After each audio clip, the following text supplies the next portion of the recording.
Audio Jungle.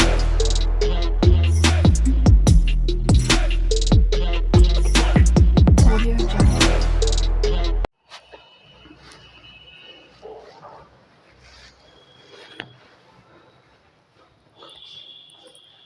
तो hello students, मैं Rohit sir from CS commerce. तो बच्चों, क्लास 11 का चैप्टर हम लोग पढ़ रहे थे जर्नल एंट्रीज, और जर्नल एंट्रीज के भी यहाँ पर पिछली कई क्लासेस हो चुकी हैं, जिसमें हमने इस चैप्टर के बेसिक के बारे में जाना, इसके रूल के बारे में जाना। इस चैप्टर में जो रूल लगता है जिसके अकॉर्डिंग ही हम लोग इस चैप्टर के क्वेश्चन कर पाते हैं, वो रूल्स भी हम लोग पढ़ चुके हैं, और साथ साथ इसके कुछ क्वेश्चन भी हमने यहाँ पर कंप्लीट कर लिए। ठीक है, तो आज की क्लास में हम लोग अपना एक नया क्वेश्चन करने वाले हैं। ठीक है बच्चों, जल्दी से क्वेश्चन आपके बोर्ड पर इसको नोट कर लीजिए, क्वेश्चन को शुरू करते हैं। जैसा कि बच्चों आपको पता है कि इस चैप्टर में हम लोग क्या कर रहे होते हैं, बिजनेस में जो डेली लेन देन या ट्रांजेक्शन्स होते हैं, खरीदना बेचना, किसी तरह का एक्सपेंस, किसी तरह का कोई इनकम, ठीक है, ये इस तरह के ट्रांजेक्शन्स हो रहे होते हैं बिजनेस में डेली। उन ट्रांजेक्शन्स को हम लोग अपने रिकॉर्ड में नोट डाउन करके रखते हैं एक सीक्वेंस में, मतलब कि जो पहले वो पहले, बाद वाला बाद में। और इसके लिए हमें कुछ अकाउंटिंग रूल्स फॉलो करने होते हैं, कुछ डिसाइडेड फॉर्मेट में हमको इसको नोट डाउन करके रखना होता है। तो बिजनेस के ट्रांजेक्शन्स को अकाउंटिंग रूल्स को फॉलो करते हुए हम लोग ट्रांजेक्शन्स को नोट डाउन करके रखते हैं, तो इसमें क्या कहते हैं, जर्नल एंट्रीज। जैसा कि मैंने आपको बताया था, इस चैप्टर में आपको जो क्वेश्चंस मिलेंगे, इन क्वेश्चन से आखिर क्या होगा, बिजनेस के कई अलग अलग तरह के ट्रांजेक्शन्स, कई अलग अलग तरह के लेन देन आपके सामने होंगे, और जिनको आपको अकाउंटिंग रूल्स फॉलो करते हुए कैसे नोट डाउन करना है, ये आपको सीखना है। ठीक है, इस तरह से हम लोग यहाँ पर क्या कर रहे होते हैं, जर्नल एंट्रीज। तो बच्चों, आपके क्वेश्चन में जो मैंने आपको बताया, आपके सामने जो क्वेश्चन है, उस क्वेश्चन में देखिए क्या लिखा हुआ है। आपके क्वेश्चन में कहा गया है कि हमको जर्नल एंट्रीज यहाँ पर बनानी है कुछ ट्रांजेक्शन्स की, और वो भी किसके यहाँ, किसका बिजनेस है, प्रताप राय एंड सन्स। ठीक है, ये एक बिजनेस है, एक बिजनेस का नाम है, इनका बिजनेस है ये, और इनका क्या क्या ट्रांजेक्शन्स हो रखे हैं। एक लाइन से हम लोग जितने भी ट्रांजेक्शन्स हैं उनको हम लोग यहाँ पर अभी अकाउंटिंग रूल्स को फॉलो करते हुए नोट डाउन करेंगे, और उन्हीं को फिर क्या कहा जाएगा, जर्नल एंट्री कहा जाएगा। तो सबसे पहला जो ट्रांजेक्शन हुआ है, ईयर यहाँ पर दिया है 2018। पहला ट्रांजेक्शन जो हुआ है 1 अप्रैल को हुआ है, स्टार्टेड बिजनेस विद कैश। बच्चों, इसका यहाँ पर क्या मतलब है कि ओनर ने बिजनेस को शुरू किया बिजनेस में पैसे को लाकर। ठीक है, तो इस वजह से बिजनेस में हमें क्या नोट डाउन करके रखने की जरूरत है, नोट डाउन रखने की जरूरत ये है कि बिजनेस में क्या आया है, कैश आया है, किसने दिया है, ओनर ने दिया है। बस इसी बात हमको नोट डाउन करके रखने की जरूरत है। ठीक है, तो बिजनेस में आने वाला कैश रियल अकाउंट के अकॉर्डिंग कहाँ लिखा जाता है, आने वाले कैश को कहाँ लिखा जाता है, डेबिट में। ठीक है, तो अगर कोई कैश आ रहा है तो आने वाले कैश को बच्चों कहाँ लिखा जाता है, डेबिट में। ठीक है, और हमें क्या नोट डाउन करना है कि ये पैसा किसने दिया है, देने वाले का नाम लिखना है। ठीक है, और हमने रूल पढ़ रखा है, पर्सनल अकाउंट रूल हमने पढ़ रखा है, देने वाले को कहाँ लिखते हैं, क्रेडिट लिखा जाता है। ठीक है, तो देने वाला यहाँ पर कौन है, ओनर है। ओनर के लिए हम लोग क्या शब्द यूज करते हैं, कैपिटल। ठीक है, तो यहाँ पर कैपिटल जो है ओनर के लिए हम लोग यहाँ शब्द यूज किए हैं। तो ये एक पर्सनल अकाउंट है, पर्सनल रूल के अकॉर्डिंग आ रहा है, देने वाले को क्रेडिट में लिखा जाता है, उसके अकॉर्डिंग हमने यहाँ पर लिखा हुआ है। ठीक है बच्चों, क्या अमाउंट जो है, कितना कितना कैश बिजनेस में आया है, 1 लाख रुपीज। ठीक है, और यहाँ पर 1 लाख। ठीक है, देने वाले व्यक्ति ने कितना अमाउंट लगाया है, 1 लाख। ठीक, इसको थोड़ा सा पीछे करके लिखेंगे। ठीक है, नरेशन में हो जाएगा बिजनेस स्टार्टेड विद कैश। एक सेकंड, चल नेक्स्ट ट्रांजेक्शन बच्चों जल्दी से देखिए क्या दी हुई है आपके क्वेश्चन में। अगली ट्रांजेक्शन आपके क्वेश्चन में क्या दे रखी है। नेक्स्ट ट्रांजेक्शन बच्चों आपके क्वेश्चन में यहाँ पर दी हुई है, प्रीतम नहीं, bought goods from Pawan, list price 20,000, कुछ ऐसा यहाँ पर लिखा हुआ है, bought goods from Pawan, list price 20,000, trade discount 20%। ठीक है, तो सबसे पहले यहाँ पर मेनली लेन देन क्या हुआ है कि हमने पवन से सामान खरीदा है, और पैसे देने की बात यहाँ नहीं की गई है, तो मतलब पवन से खरीदा गया सामान क्या है, एक उधार खरीद है, क्रेडिट परचेज है। ठीक है, अब हमारे क्वेश्चन में हमें ट्रांजेक्शन में क्या कह रखा है, एक उधार खरीद जो हमने पवन से की है, हमें इसको रिकॉर्ड करना है। ठीक है, यानी हमारे पास क्या हो रहा है, हमने परचेज किया है, तो परचेज गुड्स परचेज करना हमारे लिए एक्सपेंस होता है, और एक्सपेंस को कहाँ लिखा जाता है, नॉमिनल रूल के अकॉर्डिंग डेबिट में। और यदि हम पैसे दे देते, जाने वाला कैश क्रेडिट में आता, लेकिन पैसे तो हमने दिए नहीं है, तो ये सामान हमको जिसने भी दिया है, देने वाले व्यक्ति का नाम हमको यहाँ लिख के रखने की आवश्यकता है। तो देने वाले व्यक्ति का नाम कहाँ लिखा जाता है, क्रेडिट में। तो ये हमारा रूल बनेगा। लेकिन बच्चों, हमारे क्वेश्चन में एक बहुत इंपॉर्टेंट चीज यहाँ पर ये दे रखी हुई है कि जो सामान खरीदा गया है उसका लिस्ट प्राइस कितना दिया हुआ है, 2 लाख रुपीज, ट्रेड डिस्काउंट कितना दिया है, 10%। ठीक है, तो जब आपके क्वेश्चन में कभी भी किसी प्रोडक्ट का लिस्ट प्राइस दिया हुआ है, कितना दिया है, 2 लाख रुपीज लिस्ट प्राइस दिया हो, और साथ साथ आपसे ट्रेड डिस्काउंट की बात की गई हो, ट्रेड डिस्काउंट कितना कह रहा है, 10% कह रहा है, ट्रेड डिस्काउंट कितना कह रहा है, 10% कह रहा है। तो इसका मतलब ये प्रोडक्ट का एक्चुअल प्राइस नहीं है, एक्चुअल प्राइस हम लोग को फाइंड करना पड़ेगा। कैसे फाइंड होगा, 2 लाख रुपए का 10% यानी कि कितना हो गया यहाँ पर, 20,000। ठीक है, 2 लाख रुपए का 10% कितना हो गया, 20,000। यहाँ पर कैसे कैलकुलेट करेंगे, 2 लाख का 10%, ये बच्चों कितना हो गया यहाँ पर, 20,000 हो गया। ठीक है, 20,000 हो गया। तो 2 लाख रुपए का ट्रेड डिस्काउंट यानी अमाउंट कितना हो गया, 10% कितना हो गया, 20,000। तो आप लिस्ट प्राइस और ट्रेड डिस्काउंट अगर दिया हो तो लिस्ट प्राइस में से ट्रेड डिस्काउंट को माइनस कर देंगे, उसके बाद जो आपका बचेगा यानी कितना बच रहा है, 1,80,000, ठीक है। तो लिस्ट प्राइस में से ट्रेड डिस्काउंट माइनस कर देंगे, उसके बाद जो आपका प्राइस आता है वो आपके क्वेश्चन में उस ट्रांजेक्शन में उस प्रोडक्ट का एक्चुअल प्राइस माना जाएगा। तो यदि हमारे क्वेश्चन में किसी प्रोडक्ट का लिस्ट प्राइस दे रखा है और साथ साथ ट्रेड डिस्काउंट दे रखा है, तो पहले ट्रेड डिस्काउंट को उसके लिस्ट प्राइस में से माइनस कर दीजिए, फिर जो आपका एक्चुअल प्राइस आएगा उससे ही आपकी ट्रांजेक्शन होनी है और वही आपके प्रोडक्ट का एक्चुअल प्राइस भी है, ठीक है। चलिए यहाँ पर हमारा प्रोडक्ट का प्राइस कितना है बच्चों, 1,80,000 रुपीज़। तो इसी की हमें एंट्री करनी है, इस अमाउंट से हमको एंट्री करनी है इस ट्रांजेक्शन की। तो यहाँ पर बच्चों काम क्या हुआ था, गुड्स परचेज किए गए थे और गुड्स को परचेज करना हमारे लिए एक्सपेंस होता है और एक्सपेंस को बच्चों हम लोग कहाँ लिखते हैं, नॉमिनल रूल के अकॉर्डिंग हम लोग कहाँ लिखते हैं एक्सपेंस को, डेबिट में लिखते हैं। तो परचेजेस क्योंकि आपका एक एक्सपेंस है तो एक्सपेंस होने के नाते कहाँ आएगा, डेबिट में आएगा। कितने का, 1,80,000 का। और यदि हमारे पास से कैश जाता है इस परचेजिंग की वजह से तो जाने वाले कैश को हम लोग क्रेडिट में लिख सकते हैं, लेकिन पैसे तो गए नहीं है। तो हमको ये याद रखना है कि ये सामान फिर हमको किसने दे दिया, देने वाले व्यक्ति का नाम। देने वाला व्यक्ति कौन है, पवन, ठीक है।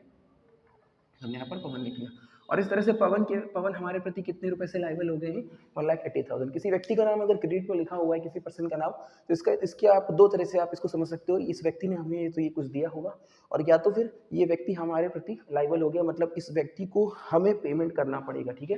तो यानी कि यहाँ पर नरेशन में पूरा लिख लेंगे, goods purchase from Pawan, list price 2 lakh rupees and trade discount 10%। अगला ट्रांजेक्शन देखिए बच्चों, आपके क्वेश्चन में क्या दिया है। नेक्स्ट ट्रांजेक्शन कह रहा है प्रीतम परचेज्ड गुड्स फ्रॉम अस। मेरा गला थोड़ा बैठा है थोड़ा सा, इस वजह से थोड़ा सा मैनेज कर लीजिएगा आज।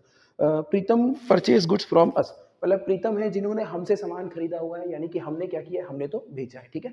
तो हमें अपने किस चीज़ की एंट्री करनी है, सामान बेचने की। बात समझ रहे हैं ना। आपके क्वेश्चन में ऐसे भी ट्रांजेक्शन आते हैं कि जैसे मान लीजिए किसी ने सामान खरीदा हमसे, तो हम अपना पॉइंट ऑफ व्यू रिकॉर्ड करेंगे ना अपने बिजनेस में कि हमने क्या किया है। तो हमने यहाँ पर क्या किया, हमने सेल किया है, ठीक है। तो हमें यहाँ पर क्या एंट्री करनी है कि हमने प्रीतम को सामान बेचा है और कुछ भी पैसे आने की बात नहीं लिखी, तो मतलब हमने सामान उधार बेचा है।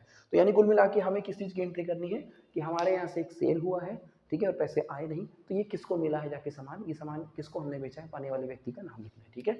तो सेल हमें लिखना है, तो सेल क्योंकि हमारे लिए एक इनकम है, गुड्स की सेल हमारे लिए एक इनकम है। और बच्चों जैसे कि इनकम आपका नॉमिनल रूल के अकॉर्डिंग कहाँ लिखा जाता है, क्रेडिट में, ठीक है। और कितने की सेल बच्चों यहाँ पर की गई है, 20,000 की गई है। और यदि इसके लिए हमको तुरंत पैसा मिल जाएगा तो पैसा आ रहा होता, आने वाले कैश को डेबिट पे लिखा जाता है, लेकिन पैसे तो हमको यहाँ पर मिले नहीं है। तो हमें ध्यान रखना है कि सामान हमने किसको बेचा है, पाने वाला व्यक्ति कौन है, पाने वाला व्यक्ति यहाँ पर कौन है, प्रीतम। और पाने वाले व्यक्ति को डेबिट में लिखना ये हमारे रूल में है, किसमें है, पर्सनल रूल में। पाने वाले व्यक्ति को डेबिट में लिखना कहाँ है, पर्सनल रूल में, ठीक है। इसीलिए पाने वाले व्यक्ति का नाम कहाँ लिख सकते हैं, डेबिट में, ठीक है। नरेशन में हो जाएगा गुड्स सोल्ड टू प्रीतम। अगला ट्रांजेक्शन बच्चों देखिए हमारे क्वेश्चन में क्या दिया है, paid insurance premium by cheque. बच्चों जैसे कि सैलरी देना, इलेक्ट्रिसिटी बिल देना, किसी तरह का कोई एक्सपेंस करना, वैसे ही हमारा एक एक्सपेंस क्या है, इंश्योरेंस प्रीमियम, ठीक है। तो इंश्योरेंस प्रीमियम हमने पे किया है बाय चेक, ठीक है। तो पहले तो इंश्योरेंस प्रीमियम हमारा क्या है, एक्सपेंस। हमें एक एक्सपेंस की एंट्री करनी है, हमें एक एक्सपेंस की एंट्री करनी है, ठीक है। तो एक्सपेंस की एंट्री करने में आपको क्या दिखाना है कि भाई हमने एक्सपेंस कर रखा है और पैसा कहाँ से पेमेंट हुआ है, चेक से पेमेंट हुआ है। मतलब पैसा किसने दिया है, हमारे बैंक ने, मतलब हमारा जो अकाउंट होगा किसी ना किसी बैंक में, हमारा अकाउंट जिस बैंक में होगा उस बैंक ने हमारी तरफ से पेमेंट किया। तो पैसा देने वाला व्यक्ति कौन है, यहाँ पर बैंक है, ठीक है। यहाँ पर बैंक एक पर्सनल अकाउंटेंट, ध्यान रखिएगा, ठीक है। तो कुल मिला के पहले तो इंश्योरेंस प्रीमियम हमने अगर पे किया है तो इंश्योरेंस प्रीमियम हमें क्या रिकॉर्ड करना है कि हमारा एक एक्सपेंस हुआ है और इस एक्सपेंस की वजह से हमारे पास से अगर कैश जाता तो जाने वाला कैश, लेकिन यहाँ पर कैश नहीं गया हमारे पास से, बल्कि हमारा पैसा जिस बैंक अकाउंट में था उस बैंक ने हमारी तरफ से पेमेंट किया है। तो हमारे अकाउंट से पैसा कम हुआ है, तो वहाँ पर देने वाला पर्सन कौन है, बैंक है, जिसका हम लोग ये सेंस लगाएंगे कि पैसा हमारा जो अकाउंट में पड़ा हुआ था उसमें से बैंक ने दे दिया, मतलब हमारे अकाउंट से पैसा कम हुआ है, ठीक है। तो पहले तो इंश्योरेंस प्रीमियम की अगर एंट्री करनी है तो इंश्योरेंस प्रीमियम जो है आपका वो क्या है, एक्सपेंस है। और एक्सपेंस को अगर आप यहाँ लिखने लाओगे, शॉर्ट में लिखा है मैंने इंश्योरेंस को, ठीक है। और शॉर्ट में अगर मैंने लिखा है यहाँ पर, तो एक्सपेंस को आप कहाँ लिखोगे, डेबिट में लिखोगे। और एक्सपेंस आपका कितना हुआ है बच्चों, यहाँ पर 1,000 का एक्सपेंस हुआ है, ठीक है। और इस वजह से हमारे पास से अगर कैश जाता, हमारे बिजनेस से अगर कैश जाता तो जाने वाला कैश क्रेडिट में आता, लेकिन हमारे बिजनेस से कैश यहाँ पर नहीं गया है। हमारा पैसा जिस बैंक अकाउंट में था उस बैंक ने हमारी तरफ से पैसा दिया। तो यहाँ पर देने वाला कौन है, बैंक है। देने वाला कौन है, बैंक है, ठीक है। तो देने वाले का नाम हमने क्या लिखा, बैंक। इससे हमको ये समझ में आता है कि हमारे अकाउंट में जो पैसा जमा था उसमें से अगर बैंक पैसा दे रहा है तो हमारे अकाउंट वाले पैसे से पैसा कम हुआ है, ठीक है। इसको हम लोग इस सेंस में भी लेकर चलते हैं कि अगर पैसा बैंक से कम हुआ है तो हम लोग वहाँ कैश की जगह क्या लिख देते हैं, बैंक लिख देते हैं। लेकिन इसका जो कंप्लीट सेंस ये होता है कि बैंक यहाँ किस सेंस में लिखा गया है, देने वाला व्यक्ति। ये यहाँ पर एक पर्सनल अकाउंट है। नरेशन में लिख देंगे insurance premium paid by cheque. उसके बाद बच्चों अगला ट्रांजेक्शन आपके क्वेश्चन में क्या दे रखा हुआ है, paid for life insurance premium of Shri Pratap Rai by cheque. तो श्री प्रताप राय आप जानते हैं क्वेश्चन की शुरुआत में मैंने बताया था बिजनेस के ओनर हैं और बिजनेस के ओनर ने अपना लाइफ इंश्योरेंस प्रीमियम पे करने के लिए बिजनेस से पेमेंट कर दिया है। तो हमें पता है कि जब ओनर अपने पर्सनल खर्चे बिजनेस से कर रहा होता है तो बिजनेस से अपने पर्सनल खर्चे अगर किया है उसने तो इसे हम लोग पहले तो क्या बोलते हैं, ड्राइंग बोलते हैं। ठीक है, इसकी एंट्री कैसे होगी, हमारे बिजनेस से पैसा जा रहा है, बिजनेस से, और पैसा कैसे दिया है, चेक से दिया गया है, यानी हमारे अकाउंट से पैसा निकला है। तो देने वाला यहाँ पर कौन है, बैंक, और बैंक पैसा कहाँ से दिया है, हमारे अकाउंट से ही दिया है। ठीक है, तो हमारे अकाउंट से पैसा निकला है। ठीक है, तो कितना पैसा हमारे अकाउंट से निकला है बच्चों, यहाँ पर 3000 रुपये। ठीक है, 3000 रुपये। ठीक, और बिजनेस से पैसा गया है, मतलब हमारे अकाउंट से पैसा गया है, देने वाला कौन है, बैंक। देने वाले को हमने क्रेडिट में लिख दिया कि यहाँ पर ये दिखाता है कि हमारे अकाउंट में हमारा जो पैसा पड़ा है उसमें से बैंक ने पेमेंट कर दिया, मतलब हमारे अकाउंट वाले पैसे से पैसा कम हो रहा है। ठीक है, और अब पैसा हमारे पास से चला गया। ठीक, और बदले में पाया किसने, ये किसने पाया, ओनर ने पाया। तो मैंने आपसे बताया था कि जब ओनर देने वाला होता है, ठीक है, उसके लिए क्या शब्द लिखते हैं, कैपिटल। और जब बिजनेस से वो पैसा ले जाता है पर्सनल यूज़ के लिए तो वो पाने वाला होता है, और पाने वाले के सेंस में उसको हम लोग क्या लिखते हैं, ड्राइंग। तो यहाँ पर ड्राइंग जो है वो ओनर के लिए शब्द यूज़ हुआ है क्योंकि उसने पर्सनल यूज़ के लिए बिजनेस से पैसा वो ले गया है, वो पाने वाला है, और उस पाने वाले के लिए उस ओनर की जगह यहाँ पर ड्राइंग लिखा गया, और ये एक पर्सनल अकाउंट है। ठीक है, पर्सनल अकाउंट मतलब यहाँ पर्सन की बात हो रही है। ठीक है, तो यहाँ पर आपका नरेशन हो जाएगा life insurance premium paid by Pratap Rai. इसको आप ऐसे समझिए कि भाई Pratap Rai life insurance premium, तो ये उनकी बिजनेस की जिम्मेदारी तो थी नहीं। बिजनेस की जिम्मेदारी क्या है, बिजनेस को चलाने की जिम्मेदारी है। ओनर अपना पर्सनल अपना लाइफ इंश्योरेंस करा रखा है। ठीक है, तो अपना पर्सनल एक्सपेंस उन्हें जो करना है वो उन्हें अपने पास से करना है। मतलब बिजनेस से अगर वो पैसा निकाल के खर्च करते हैं तो वो बिजनेस के लिए खर्च होना चाहिए, वो उनके पर्सनल यूज़ के लिए खर्च होता है। तो ओनर जब पर्सनल यूज़ के लिए बिजनेस से पैसा निकाल रहा है तो उसमें क्या कहते हैं, ड्राइंग कहते हैं एक तरीके से। ठीक है, और जब इसकी हम एंट्री करने आते हैं तो एंट्री में हमें क्या रिकॉर्ड करने को मिलता है, हमारे अकाउंट से पैसा निकल रहा है तो देने वाला कौन है, बैंक। पाने वाला कौन है, बिजनेस से अगर पैसा गया तो पाने वाला कौन है, ओनर। पाने वाले के लिए ओनर के लिए क्या लिखा गया, ड्राइंग। ठीक है, तो जल्दी से बच्चों यहाँ पर हम लोगों ने यहाँ पर कितनी ट्रांजेक्शन की, 5 ट्रांजेक्शन की। इनको जल्दी से मैं आपको ओरली समझा देता हूँ। पहला ट्रांजेक्शन हमारा क्या था कि बिजनेस को शुरू किया गया पैसा लगा के, किसने पैसा लगाया, ओनर ने पैसा लगाया। तो बिजनेस में क्या आ रहा है, कैश आ रहा है, आने वाले कैश को डेबिट में लिखा गया। पैसा देने वाला व्यक्ति कौन है, ओनर है। देने वाले व्यक्ति को कहाँ लिखते हैं, क्रेडिट में लिखते हैं। डेबिट क्रेडिट का मतलब क्या है, डेबिट मतलब ऊपर वाली लाइन, क्रेडिट मतलब नीचे वाली लाइन जनरल एंट्री में। ठीक है, तो बिजनेस में क्या आ रहा है, आने वाला कैश डेबिट में, देने वाला कौन है, ओनर। ओनर के लिए हम लोग क्या लिखते हैं, देने वाले के सेंस में उसका नाम ना लिख के वहाँ पर कैपिटल लिखते हैं। ठीक है, अगला ट्रांजेक्शन बच्चों हमारा था कि हमने पवन से गुड्स का परचेज किए थे, 2 लाख रुपए उसका लिस्ट प्राइस था, 10% उस पर ट्रेड डिस्काउंट था। तो 2 लाख का 10% ट्रेड डिस्काउंट निकालेंगे, 20,000 हो जाएगा। 2 लाख में से 20,000 माइनस कर देंगे, बचे कितना, 1,80,000। जब भी कोई गुड सेल या परचेज किया जाता है उसका list price and trade discount दिया जाता है, तो लिस्ट प्राइस में से ट्रेड डिस्काउंट माइनस कर देते हैं। उसके बाद जो एक्चुअल प्राइस आता है वो उस प्रोडक्ट की प्राइस होती है। ठीक है, तो यहाँ पर 2 लाख का 10% मतलब 20,000 माइनस कर दिया तो प्रोडक्ट का प्राइस क्या बचा था, 1,80,000। तो 1,80,000 का पवन से परचेज किया जाता है। परचेज गुड्स की परचेजिंग हमारे लिए एक्सपेंस, एक्सपेंस को कहाँ लिखते हैं, डेबिट में। और यहाँ पर पैसे हमारे पास से गए नहीं, जो पैसे वो सामान हमको जिसने भी दिया, देने वाले व्यक्ति का नाम कहाँ लिखते हैं, क्रेडिट में लिखते हैं। ठीक है, अगला ट्रांजेक्शन था हमारे यहाँ पर प्रीतम परचेज गुड्स फ्रॉम अस, मतलब प्रीतम ने हमसे सामान खरीदा, लेकिन हमें तो अपना पॉइंट ऑफ व्यू रिकॉर्ड करना बिजनेस में कि हमने क्या किया। हमने तो यहाँ पर सेल किया, तो हमें क्या एंट्री करनी थी, सेल की एंट्री करनी थी। तो हमारे पास से प्रोडक्ट सेल हो रहा है, सेल हमारे लिए इनकम है, नॉमिनल रूल के अकॉर्डिंग। इनकम होने के नाते सेल को हम लोग कहाँ लिखेंगे, क्रेडिट में लिख देंगे। और पाने वाला व्यक्ति कौन है, प्रीतम है, क्योंकि पैसे हमारे पास आए नहीं तो हमें उस व्यक्ति का नाम लिखते हैं जिसने सामान पाया। पाने वाले व्यक्ति का नाम कहाँ लिख देंगे, डेबिट में लिख देंगे। उसके बाद हमारा अगला ट्रांजेक्शन था insurance premium paid by bank. ठीक है, यानी हमारे बिजनेस से एक एक्सपेंस हुआ है इंश्योरेंस प्रीमियम, और नॉमिनल रूल के अकॉर्डिंग एक्सपेंस को कहाँ लिखा जाता है, डेबिट में लिखा जाता है। और इस केस में हमने पेमेंट कहाँ से किया है, अपने बैंक अकाउंट से पेमेंट किया है। तो हमारा पैसा हमारे अकाउंट से पैसा गया है, तो देने वाला व्यक्ति कौन है, बैंक है। यहाँ पर देने वाले व्यक्ति का नाम यहाँ पर क्रेडिट में लिखा गया है, बैंक। ठीक है, पैसा किसने दिया है, बैंक ने दिया है। और बैंक ने पैसा कहाँ से दिया, हमारे अकाउंट से दिया, मतलब अपने पास से नहीं दिया, हमारे अकाउंट से दिया। ठीक है, तो हमें यहाँ पर ये रिकॉर्ड करके रखने की आवश्यकता होती है कि बैंक जब हमारे पास हमारे अकाउंट से पैसा देगा तो हमें यहाँ पर देने वाले बैंक का नाम लिखना होता है। ठीक है, हमें ये पता चलता है कितना पैसा हमारे अकाउंट से निकला है। अगला ट्रांजेक्शन बच्चों हमारे क्वेश्चन में ये क्या था कि ओनर जो है प्रताप राय एंड सन्स जो ओनर है, ठीक है, उन्होंने अपना लाइफ इंश्योरेंस पे किया है। ठीक है, लाइफ इंश्योरेंस प्रीमियम मतलब उन्होंने अपना पर्सनल एक्सपेंस बिजनेस से किया। ठीक है, तो जब बिजनेस से ओनर पर्सनल एक्सपेंस कर रहा होता है तो बिजनेस से पैसा जा रहा होता है, लेकिन पैसा कहाँ से जा रहा है, अकाउंट से जा रहा है, बैंक अकाउंट से जा रहा है। तो देने वाला कौन है यहाँ पर, बैंक। ठीक है, पाने वाला यहाँ पर कौन है, ओनर। ठीक है, ओनर ने बिजनेस से पैसा निकाला, पैसा बिजनेस से लेकर गया, तो बिजनेस से पैसा जा रहा है, जाने वाला पैसा। ठीक है, और पैसा भी अगर बिजनेस से पैसा जा रहा है, पाने वाला कौन है, ओनर है। तो पाने वाला ओनर है, और जब ओनर पाने वाला होता है और वो पर्सनल यूज के लिए पैसा बिजनेस से ले गया है या कोई अमाउंट विड्रॉ किया है उसने, ठीक है, तो पाने वाले सेंस में उसका नाम हम लोग यहाँ पर क्या लिख देते हैं, उसके लिए हम लोग यहाँ क्या लिखते हैं, ड्राइंग लिखते हैं। और हमारे पास से अगर बिजनेस से कैश जाता, मतलब हमारे बिजनेस के कल्ले से कैश जाता, जाने वाला कैश लिखते हैं लेकिन लेकिन पैसा कहाँ से निकला है, हमारे अकाउंट से निकला है, तो पैसा हमारा किसने दिया, बैंक ने दिया, तो देने वाले यहाँ पर बैंक का नाम लिखा गया देने वाले के रूल के अकॉर्डिंग, और ये पर्सनल रूल के अकॉर्डिंग। अगला ट्रांजेक्शन बच्चों जल्दी से पढ़िए आप लोग। आज मैं आपको थोड़ा सा जल्दी जल्दी पढ़ा रहा हूँ, उसका रीज़न ये है थोड़ा सा समय कम है और मुझे आज की क्लास कंप्लीट ज़रूर करनी है, ठीक है, तो थोड़ा सा जल्दी जल्दी कर रहा हूँ, बट कोई नहीं, मैं कोशिश कर रहा हूँ कि आपको सारी चीज़ें कुछ भी छूटे नहीं, सारी चीज़ें बताते हुए पढ़ा रहा हूँ, ठीक है। नेक्स्ट ट्रांजेक्शन पढ़िए, नेक्स्ट ट्रांजेक्शन, अगला ट्रांजेक्शन क्या कह रहा है, अगला ट्रांजेक्शन क्या रहा है। थोड़ी सी तबीयत भी गड़बड़ है। Bought goods from Sohan 20,000, trade discount 20%। तो यानी हमने सोहन से कोई सामान खरीदा हुआ है, और जैसा कि मैंने बताया कि सोहन से हमने सामान खरीदा है, कोई भी पैसे की लेन देन की बात नहीं हुई है, तो एक तरह का क्रेडिट परचेज है। और यहाँ पर भी आपके प्रोडक्ट का लिस्ट प्राइस दे रखा है और ट्रेड डिस्काउंट दे रखा है। जब भी प्रोडक्ट का लिस्ट प्राइस दिया जाएगा और ट्रेड डिस्काउंट दिया जाएगा, तो लिस्ट प्राइस में से ट्रेड डिस्काउंट पहले तो माइनस करेंगे, फिर जो प्राइस आएगा वो उस प्रोडक्ट का एक्चुअल प्राइस है, ठीक है। हमारे क्वेश्चन में प्रोडक्ट का प्राइस कितना दे रखा है, 20,000, ट्रेड डिस्काउंट कितना दे रखा है, 20%। 20,000 प्रोडक्ट का लिस्ट प्राइस दे रखा है, ट्रेड डिस्काउंट कितना दे रखा है, 20%। 20% आप 20,000 का निकाल लेंगे तो यहाँ पर कितना आ जाएगा, 4,000 आ जाएगा। 20,000 का 20% अगर आप निकाल लेते हैं, कितना आ गया, 4,000। तो मैंने आपसे कहा था कि लिस्ट प्राइस में से ट्रेड डिस्काउंट जो भी माइनस करेंगे, फिर जो प्रोडक्ट की वैल्यू आएगी वही प्रोडक्ट की वैल्यू, और प्रोडक्ट की वैल्यू जब 16,000 है तो इससे एंट्री होगी। तो हमने यहाँ पर गुड्स परचेज किया है, तो परचेजिंग, गुड्स की परचेजिंग हमारे लिए एक्सपेंस है, एक्सपेंस होने के नाते आपका परचेजेस कहाँ जाएगा, एक्सपेंस होने के नाते एक्सपेंस है। नॉर्मल रूल कहता है कि एक्सपेंस को कहाँ लिखोगे, डेबिट में लिखोगे, ठीक है।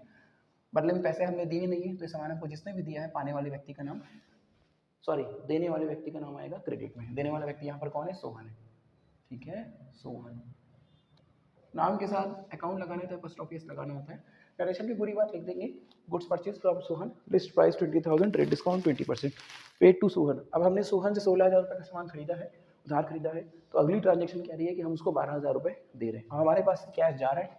अब बच्चों यहाँ पर एक चीज़ इंपॉर्टेंट समझने वाली ये है कि हमने सोहन से कितने का सामान खरीदा था, 16,000 का, 12,000 रुपये हम उसको देने जा रहे हैं, लेकिन यहाँ पर कहीं पर भी फुल सेटलमेंट नहीं लिखा हुआ है। तो फुल सेटलमेंट का मतलब यहाँ पर क्या होता है, जैसे हमने 16,000 का सामान उससे उधार खरीदा था, तो हम उसके प्रति कितना रुपये देने के लिए लायबल थे, 16,000 रुपीज़ देने के लिए हम उसके प्रति लायबल थे। और अगर हम 12,000 रुपये देने जा रहे हैं और वहाँ पर लिखा हुआ है फुल सेटलमेंट, इसका मतलब अब बाकी के 4,000 हमको नहीं देने हैं, इतने पैसे में ही पेमेंट करके ही सेटलमेंट हो गया और वो 4,000 रुपये हमें डिस्काउंट मिल गया। लेकिन अगर सेटलमेंट बट नहीं लिखा हुआ है और हमसे 12,000 रुपये दे रहे हैं, सिर्फ इतनी बात लिखी, तो मतलब 4,000 रुपये भी हमको बाद में फिर देने पड़ेंगे, ठीक है।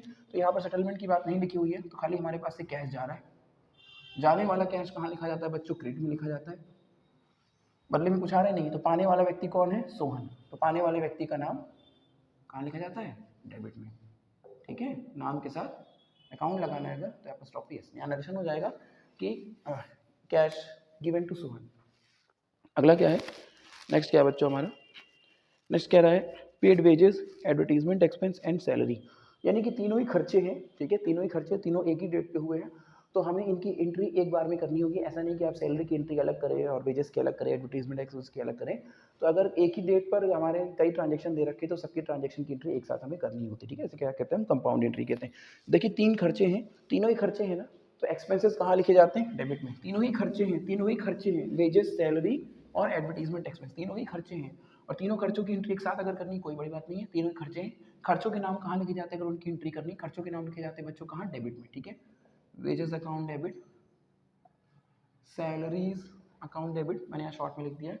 उसके बाद क्या है, एडवर्टीजमेंट, शॉर्ट में लिख दिया है अकाउंट डेबिट, ठीक है। तो वेजेस 5,000, एडवर्टीजमेंट एक्सपेंस बच्चों के क्वेश्चन में दे रखा है कितना, 2,000, और इसके अलावा सैलरी दे रखी 3,000, ठीक है।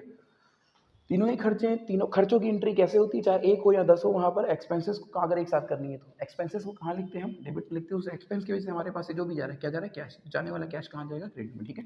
5 3 8 तो 10,000 रुपये जा रहे हैं। सॉरी बच्चों, यहाँ पर हो जाएगा एक्सपेंसेस पेड। बात समझ गए। तो ये आज का क्वेश्चन हमारा यहाँ पर कंप्लीट होता है। तो बच्चों आज के क्वेश्चन में हमने यहाँ पर कुछ ट्रांजेक्शन की हैं। अब ये लास्ट वाली ट्रांजेक्शन एक मोस्ट इंपॉर्टेंट है, जल्दी से मैं इसको फिर समझा देता हूँ। बच्चों अगर किसी एक डेट पर कई ट्रांजेक्शन हुए हैं और सबको एक साथ करना है, तो इस तरह से आप ट्रांजेक्शन करते हैं, जर्नल एंट्री करते हैं, सब लोग कहते हैं कंपाउंड एंट्री, ठीक है। तो अब यहाँ पर कंपाउंड एंट्री खास बात क्या है कि यहाँ पर डेबिट में एक से ज़्यादा हो सकते हैं और क्रेडिट में एक से ज़्यादा हो सकते हैं, ठीक है। कुछ ऐसी कंडीशन हो सकती है। अब क्योंकि यहाँ पर एक साथ सारी ट्रांजेक्शन्स करनी थी, और सारी ट्रांजेक्शन्स में क्या था, हमने एक सैलरी पे की, एक वेजेस पे की, एक एडवर्टीजमेंट एक्सपेंस पे किया और इन तीनों एंट्री को हमने एक साथ करनी है, ठीक है। कुछ नहीं करना, बहुत आसान है। तीनों ही क्या है, एक्सपेंसेस है। एक्सपेंसेस को कहाँ लिखा जाता है, डेबिट में नॉमिनल रूल के अकॉर्डिंग। और एक्सपेंसेस की वजह से हमारे पास से अगर कुछ जा रहा है, जाने वाली चीज़ कहाँ आती है, क्रेडिट में आती है। क्या जा रहा है, कैश जा रहा है, ठीक है। तो बच्चों यहाँ पर तीनों एक्सपेंस डेबिट में लिख दिए। वेजेस कितना था, 5,000, सैलरी कितनी, 3,000, एडवर्टीजमेंट कितना था, 2,000। और इन एक्सपेंसेस की वजह से हमारे पास से कुछ जा रहा है, जाने वाला कैश क्या है, क्रेडिट में आ जाएगा। जाने वाला कैश को कहाँ लिखते हैं, क्रेडिट में लिखते हैं। और कितना कैश हमारे पास से जा रहा होगा, 5,000 इसकी वजह से, 3,000 इसकी, तो 2,000 इसकी, तो टोटल कितना जा रहा होगा, 10,000 रुपये, ठीक है। तो ये हो गई आपकी कंपाउंड एंट्री इस तरीके से। तो आज की क्लास में हम लोगों ने जितने ट्रांजेक्शन्स किए उनको ध्यान समझिएगा। नेक्स्ट क्लास में मिलेंगे और अपने क्वेश्चन को आगे कंटिन्यू करेंगे। थैंक यू स्टूडेंट्स आज के लिए।